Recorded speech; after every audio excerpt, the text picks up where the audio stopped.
અમરેલી જિલ્લા કોંગ્રેસ પ્રમુખ પ્રતાપ દુધાતે કમોસમી વરસાદથી ખેડૂતોને થયેલા નુકસાન બાબતે સરકાર વિરુદ્ધ આક્રમક રૂખ અપનાવી હતી અને ધિરાણ માફી અને ખેડૂતોના હિતમાં 3 તારીખથી ધરણા પ્રદર્શનની જાહેરાત કરી છે। અમરેલી જિલ્લા કોંગ્રેસ પ્રમુખ પ્રતાપ દુધાતે આજે પ્રેસ કોન્ફરન્સ યોજી હતી, જેમાં કમોસમી વરસાદથી ખેડૂતોને થયેલા ભારે નુકસાન મુદ્દે કોંગ્રેસે આક્રમક વલણ અપનાવ્યું હતું।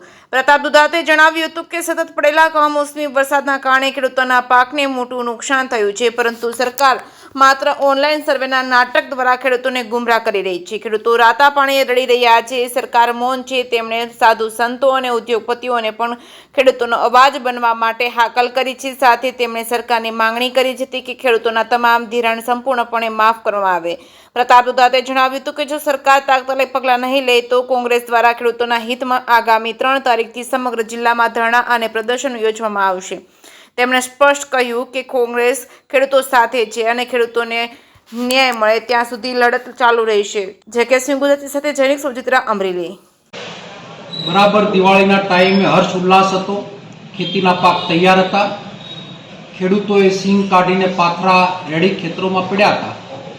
કપાસ ખેડૂતોના ખેતર દીઠ ઓછામાં ઓછી એક વીણી 10-15 મણની તૈયાર હતી।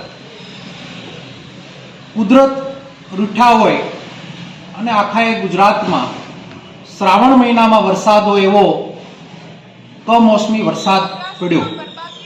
વરસાદ એ પ્રકારનો પડ્યો કે 10-10 ઇંચ, 15-15 ઇંચ, 12-12 ઇંચ વરસાદની અંદર આજે 8મો દિવસ છે અને આજે પણ આ જિલ્લાની સાથે સૌરાષ્ટ્રમાં વરસાદ ચાલુ છે। ત્યારે કોંગ્રેસના એક આગેવાન તરીકે, કોંગ્રેસ પાર્ટી તરીકે અને ખેડૂતના દીકરા તરીકે સરકારને વિનંતી કરતો એક પત્ર પણ લખ્યો અને રજૂઆત પણ કરી કે તમે સર્વેની વાતો બંધ કરો। 2024ની અંદર પણ તમે સર્વેની વાતો કરી, 1 વર્ષ અમે આંદોલન ચલાવ્યા, અધૂરા તમે પેકેજો આપ્યા, હજુ કોઈ ખેડૂતોના ઘર સુધી પહોંચ્યા નથી।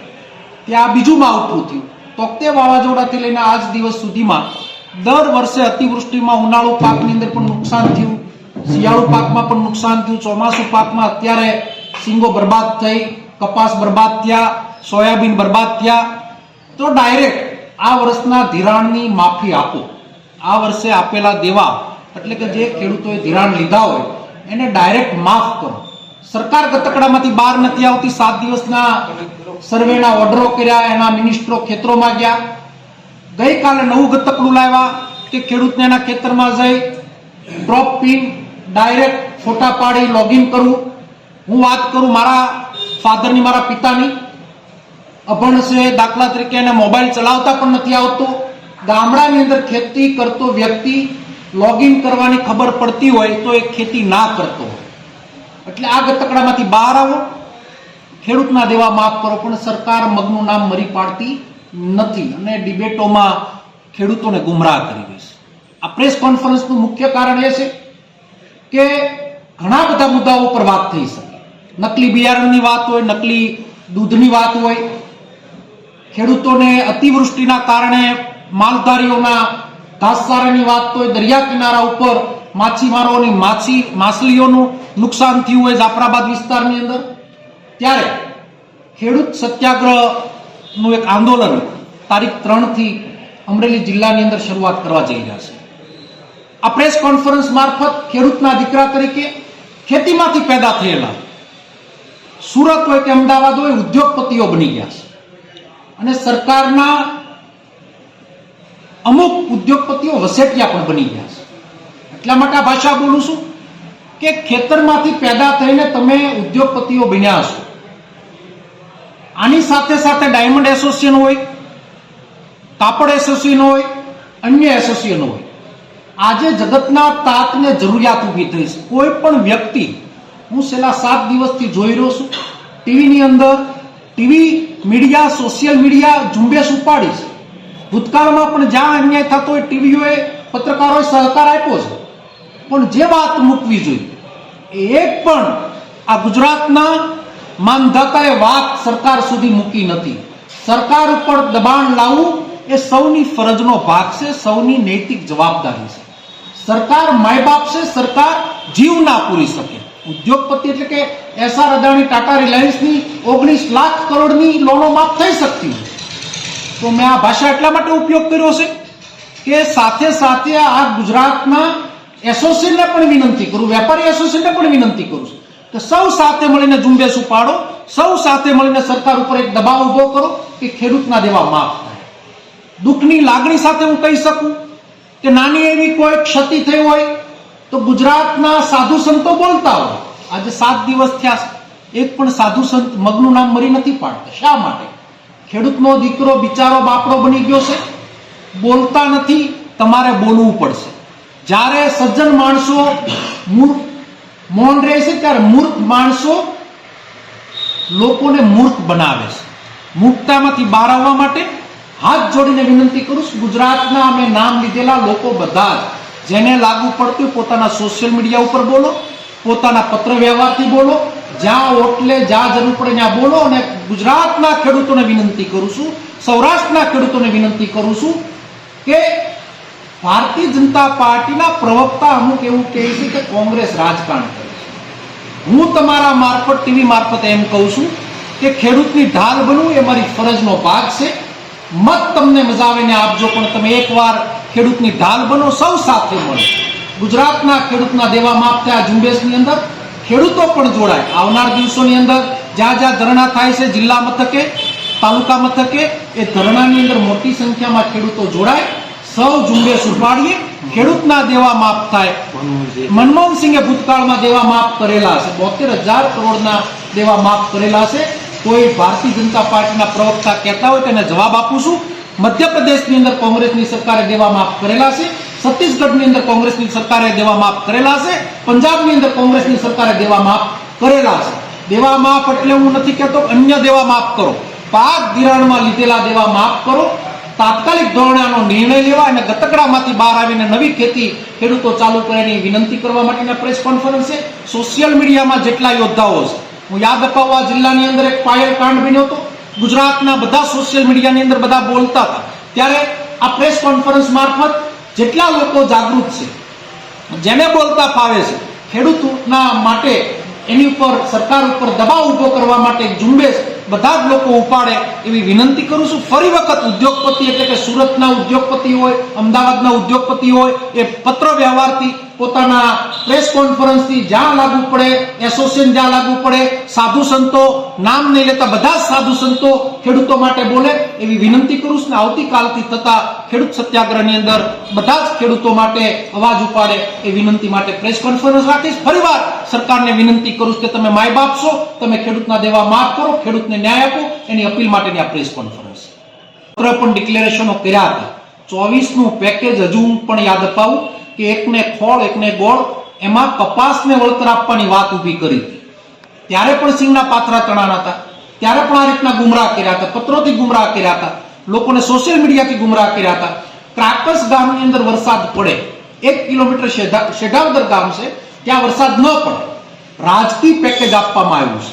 રાજકીય પેકેજ એટલા માટે કહું કે માળીલાની અંદર વરસાદ આ તાલુકામાં ન પડે, પ્રતાપપુરામાં વરસાદ ન પડે, આખી વિધાનસભામાં વરસાદ પડે, શંભુપુરામાં વરસાદ ના પડે, ગણતરીના ગામોને બાકાત રાખે. સાવરકુંડલાની અંદર 50 ગામના ખેડૂતોને ન્યાય મળે, 70 ગામના ખેડૂતોને ન્યાય ના મળે.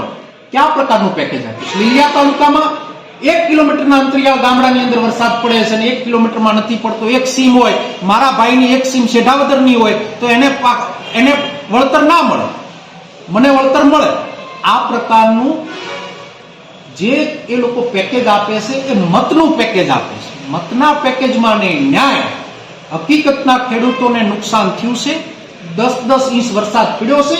વર્તમાન સ્થિતિમાં વરસાદ ચાલુ છે, ત્યારે દિવસો બંધ કરો. તમારે માં પીરસનારી મોસાળે જમણવાર, હું અહીંયાથી વાત કરું છું દિલ્હી સુધી નરેન્દ્રભાઈની સરકાર. ભૂતકાળમાં તમે મનમોહનસિંહને ગાળો આપવાનું કામ કરતા હતા. હું એમ કહું કે અમરેલીમાં તમારી સરકાર, ગુજરાતમાં તમારી સરકાર, દિલ્હીમાં તમારી સરકાર, બજેટ તમારે ફાળવવાના, તમારે બધું તૈયાર કરવાનું, તો કોણ તમને રોકે છે? તમે આપો ખેડૂતોને, અમે તમને આવકારશું, અમે તમને અભિનંદન આપશું. ખેડૂતના દેવા માફ કરો. હું ભારતીય જનતા પાર્ટીનું સત્કાર કરવા જઈશ. ખેડૂત માટે બોલીએ છીએ, ગરીબ માટે બોલીએ છીએ, માલધારી માટે બોલીએ છીએ. ગરીબ એટલા માટે કહું કે ગરીબોને તો કોઈ ગણતું નથી. ખેડૂતની ખેતી ભાગવી મજદૂરો રાખે છે. ખેડૂતોના તો દેવા માફ કરો, પણ મજદૂરોને પણ સહાય આપો. માલધારીઓને ઘાસચારાની પણ યોજના લાગુ પાડો. વિવિધ પ્રશ્નોથી આજે લોકો પીડિત છે, ત્યારે ખેડૂતના દેવા સાથે માલધારીઓને ઘાસનું વળતર આપો. ઘાસચારો પણ નાબૂદ થયો છે, ઘાસચારાની તાત્કાલિક સ્તરે યોજના લાગુ પાડવામાં આવે. મજદૂરોને તાત્કાલિક એના ખાતામાં પૈસા આપવામાં આવે. આ બધી જ પ્રકારની યોજના સરકાર લાગુ પડે એના માટેની આ પ્રેસ. ડિજિટલ સર્વેનું શું કહેશો? ડિજિટલ સર્વેની વાત કરે છે. ડિજિટલ સર્વેની અંદર હું તમને એમ કહું કે ભૂતકાળની અંદર ખેતી માપણીમાં પણ આ રીતનું ડિજિટલ લાવ્યા હતા અને પૈસાનું આંધણ કર્યું હતું. આપણે વાત કરીએ ડિજિટલની. તમને હું વાત કરું, સરકારને પણ કહું છું, ચેલેન્જ આપું કે ગૂગલ મેપ નાખો, રસ્તો બતાવશે. રસ્તો કયો બતાવશે? ટૂંકો રસ્તો બતાવશે. ટૂંકા રસ્તામાં રોડ નહીં બતાવે. ડિજિટલ સર્વેની અંદર બધું જ લીલું દેખાવાનું છે, બધું જ પલળેલું દેખાવાનું છે. ક્યાં આધારે દેખાડશો તમે? અહીંયા સિંગ છે કે અહીંયા કપાસ છે? બધા જ પાક ખેતીની અંદર નાબૂદ થઈ ગયા છે. સિંગ તો ખતમ થઈ, કપાસની વીણીઓ 25-20 મણની તૈયાર હતી, એ પણ ખતમ થઈ ગઈ. કપાસ ઉગી ગયો છે, જોતો હોય તો હું એને બતાવું. સોયાબીન બધા પડ્યા છે, એ ઉગીને પૂરા થઈ ગયા છે. ખેતરની અંદર જેટલો પાક હતો એ બધો નષ્ટ થઈ ગયો છે. નષ્ટ થઈ ગયો છે, આખી સિઝન ફેલ થઈ ગઈ છે. ત્યારે દેવા માફ કરો. ખેડૂતોને નવી તૈયારી થાય એના માટે એક બુસ્ટર ડોઝની જરૂરિયાત છે. ભૂતકાળમાં જ કોરોનામાં 20 લાખ કરોડની યોજનાઓ લાગુ પડી, કોઈને મળ્યું ખરું? સીધી લોનો મફત આપશું, કોઈને આપી ખરી? ગુમરાહ કરવાની નીતિમાંથી બહાર આવે. મિનિસ્ટરો ખેતરોમાં ગયા, પૈસા વાળીને ખેતરમાં નથી જઈ શકતા. કોઈને દુર્ગંધ આવે છે, કોઈને ઘાસની દુર્ગંધ આવે છે. ખેડૂતની સ્થિતિ એટલી કપરી છે, સૌ ધાન ખાય છે, સવારે ઉઠીને અન્ન ખાય છે. ખેડૂત અન્ન પકાવતો બંધ થઈ જશે તો કઈ સ્થિતિ નિર્માણ થશે? ફેક્ટરીમાં પેદા નથી થતું. માટે ખેડૂતને એનો હક આપવો જરૂરી છે. પ્રધાનમંત્રી ફસલ વીમા યોજનાની વાતો કરી હતી. ખેડૂતોના ખેતરમાં પાક તૈયાર હશે, સીધું વળતર આપશું, સીધા પૈસા આપશું. આપ્યું ખરું? પ્રધાનમંત્રી ફસલ વીમા યોજનામાં 25,000 કરોડનું ભ્રષ્ટાચાર થયો. ફ્લોર ઉપર આરસી ફળદુએ સ્વીકાર્યું હતું. હું એટલા માટે આ વાત યાદ અપાવું છું કે ખેડૂતોએ બોલવું પડશે, જાગવું પડશે. મેં જે ઉદ્યોગપતિ કીધા, સાધુ સંતો કીધા, આને બોલવું પડશે. એટલા માટે બોલવું પડશે કે આવનાર દિવસોમાં તમારી ઉપરથી વિશ્વાસ પ્રજાને ના ઉડી જાય, જનતાને ના ઉડી જાય. ખેડૂત જ્યારે બિચારો થયો છે ત્યારે સૌની ફરજ છે, સૌ નૈતિક ફરજ નિભાવીએ.